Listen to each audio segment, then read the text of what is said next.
Hi, and welcome back to Easy Spanish. I am Tim, and let's get started today. We're going to be talking about possessives, possessivos. In English, whether the object is singular or plural, our possessive is not going to change at all. My car, singular, my cars, plural. But our possessives are not going to change. In Spanish, they will. If your object is singular, you'll use these. If your objects, right, if it is plural, then we're going to use these. Okay? All right, so let's practice these. This is mi, tú, su, nuestro, nuestra, su. Notice that all three of these are the same. This is he, she, or it, or it is also the formal you when we're referring to usted. This is the plural form of you, ustedes. So if I'm talking to two people, whether they're husband and wife or friends or whatever, you can say ustedes. For the plural you, it's going to be su, because we're talking about the object. Or if I'm talking about they or them, right? Their house, su casa. His house, su casa. Her house, su casa. Okay, so all three of these are going to be the same, which means context clues are going to be very important when you're listening. Let's take a look at plural. We're just going to add an S onto all of these. Okay, just like we add an S onto objects that are plural in English. Mis. So if I have two cars, carros, mis carros. Or if you're in a different country, coches. Mis coches, okay? Mis autos. So it's the plural of the possessive ending in S, and the object is also going to be ending in S. So let's practice. Mis, tus, sus, nuestros, nuestras, sus. Okay, so practice that a little bit and get used to that. It's a different way of thinking when we're transitioning from English into Spanish. So let's practice just a little bit. We have several different objects here, items. First one is a dog. The word for dog in Spanish, perro. And you're going to roll that R, like purring of a cat. Perro. Perro. Cat, gato. Gato. Dress, vestido. Vestido. House, casa. Casa. Work or job, trabajo. Trabajo. Car, and this is different words in different countries, carro. Carro. It can also be coche, or it can also be auto, depending on the country you're visiting. So just be aware that that vocabulary will change as you visit different countries or talk to different people from different cultures.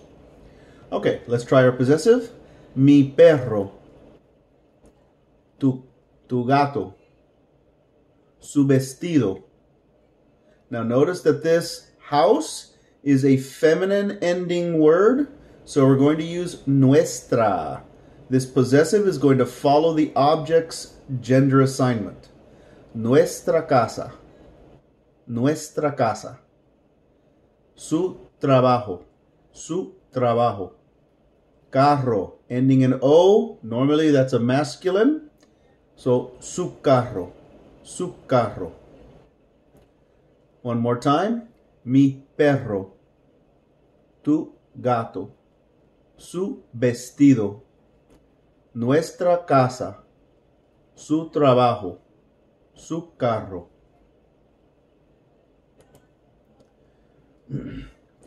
Now, similarly in English and in Spanish, we have the possessive that we are going to use the verb to be with. Okay, and we're going to use ser, the second portion or the second part of to be in Spanish. So let's read this together. We use these very similarly to how we use them in English.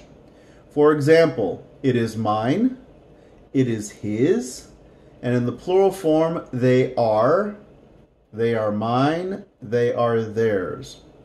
We use these possessives when we do not name the subject or when naming the object is not necessary. Okay, so if I was to say, it's mine, that means we've already had a conversation, or I'm seeing the object in front of me and I'm raising my hand, or I'm just saying, hey, it's mine. No, it's theirs. Okay, so that's what we're talking about. Okay, let's take a look at the singular. Es mío. So if someone raises a pen and says, whose is this? Es mío. Es mío. It's mine. Okay. Oops. There's supposed to be a space in there. Okay. Es tuyo. It's yours. It's his, it's hers, it's its. Okay? Es suyo. It's ours, whether it's masculine or feminine. Es nuestro. Whose car is this? Es nuestro. It's ours. Or whose house is this? Es nuestra. It's ours. Es suyo. For you, plural, meaning two or more people. Es suyo. Es suyo. For theirs. It's theirs. Okay? So, es mío, es tuyo, es suyo, es nuestro, es nuestra, es suyo, es suyo. Let's take a look at the plural, when your objects are plural. Now, this is going to be son. Son. This is are in English. They are mine. They are yours. They are his. They are ours. They are yours. They are theirs. So, son is going to be used as are for us.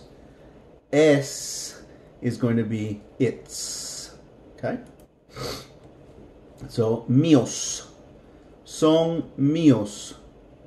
They're mine. Son tuyos. They're yours. Son suyos. They're his. They're hers. They're its, if we're talking about a dog or an animal. Or the computer. Maybe cables. Son nuestros. They're ours. Son nuestras, if it's female, if it's a female speaking. Or a group of females speaking. Right? Son suyos. They're yours. Maybe it's a married couple and these kids are running around. They're yours. Go get them. Son suyos. They're theirs. Now, there is one little thing that I wanted to introduce here. If you and I are speaking about someone else's things, and you ask me, whose are these? I would say, son de ellos. They are theirs. Son de ellos. Those are theirs. Okay? Ellos son de ellos. Or suyos. So it's a little bit...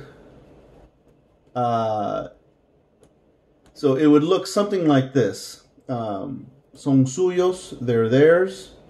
Or son de ellos. Son de ellos. You could use that also as a possibility. Son suyos, they're theirs. Son de ellos, they're theirs. They belong to them, basically, is what it's saying. Okay, so that's just a little insight there in case you hear this differently. All right, let's take a look at to be and to have. This is all review from before. So let's practice. I have my pencil. Here's mi. Tengo mi lápiz. Now, remember that tengo goes with the pronoun yo. So you can either say yo tengo mi lápiz, or leave the yo off and just say tengo mi lápiz. I have my pencil. Same thing with this. Okay? Although she is important because you can use he or it. So this would be more important to say as opposed to yo tengo. So she is in my class. Ella está en mi clase. Ella está en mi clase. Ella está en mi clase. They have my dog. Ellos, if it's a group of boys or a mixed group, ellos tienen mi perro. They have my dog. If it's a couple of girls that they found your dog, ellas tienen mi perro. They have my dog, meaning the girls have my dog. Okay? These were questions from my student. They wanted information as to what these words meant. So we're going to review these because these can come in handy very often, especially around the house or if you're looking for something in a store. So here is my attempt at English phonetics to explain Spanish words. So the word for above is encima. This U is going to be a short U. Encima. Encima. ¿Dónde está? Encima. Above. Okay? Or some people might even say arriba. Arriba. So it depends on the culture. Below. Abajo. Abajo. Abajo. Below. Abajo. Where are the pans? Abajo. Abajo. In front. In front. Al frente. Al frente. Al frente. Now, this can be two things. Like someone is standing in front of you, or something is in front of the store. But it can also be, some Spanish cultures use this. Instead of saying across the street, they'll say al frente del supermercado, in front of the supermarket, meaning it's facing the supermarket but the other side of the street. And so this can be a couple of different things when we're speaking in Spanish. Okay, it's facing or in front of, depending on the context. Behind, detrás, detrás. Behind the house, detrás de la casa, detrás de la casa. Behind, detrás.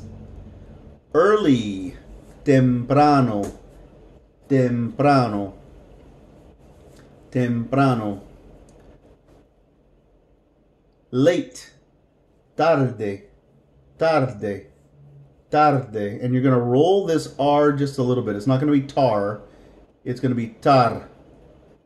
So you're going to roll that R just a little bit. Tarde. Continuing on, these are questions using to have. Here we go. Tener. This is the conjugation tiene, de tener, from tener. Do you have my pencil? Now, when we do our questions, many times in Spanish, because do you does not exist, this does not exist in Spanish. It's a completely foreign concept to Spanish speakers. If you know any French, the French have a similar equivalency to this. Est-ce que If you know French, est-ce que. But that's more like an is it that. So they don't have a do in front of the pronoun to begin a question. They just use a voice inflection. ¿Tienes mi lápiz? So you're going to pose it with an inflection of your voice, and that's going to create the question. ¿Tiene mi lápiz? Do you have my pencil? Or, yeah, have you my pencil? Basically is what it's saying. Have you my pencil? Instead of saying, do you have? ¿Tiene algún papel? Do you have any paper? Or have you any paper? If you think of Spanish as a more formalized way of speaking English, like the old English, have you a dime? Have you the time? Then Spanish is going to make more sense to you, because it would be the way that we spoke maybe 300 or 400 years ago in English, that we no longer speak like that. Have you the time? Have you any money? That type of thing. If you think of Spanish that way, this kind of stuff is going to make more sense. Okay? Take a look. Do you want food? ¿Quieres comida? So, do you want is one word in Spanish. ¿Quieres? Okay? Does he like? Two words. ¿Le gustan? Does he want? Quiere. Or you can say él quiere. Él quiere comida or quiere comida. Okay? So remember that those pronouns are not necessary usually in Spanish to use those. Okay? So these are all just information that you can practice and use. Okay, we're going to stop here. This lesson went a little bit longer than I had anticipated. So we're going to begin here on the 15th page in our next lesson. Thank you for joining me, and remember, practice, practice, practice.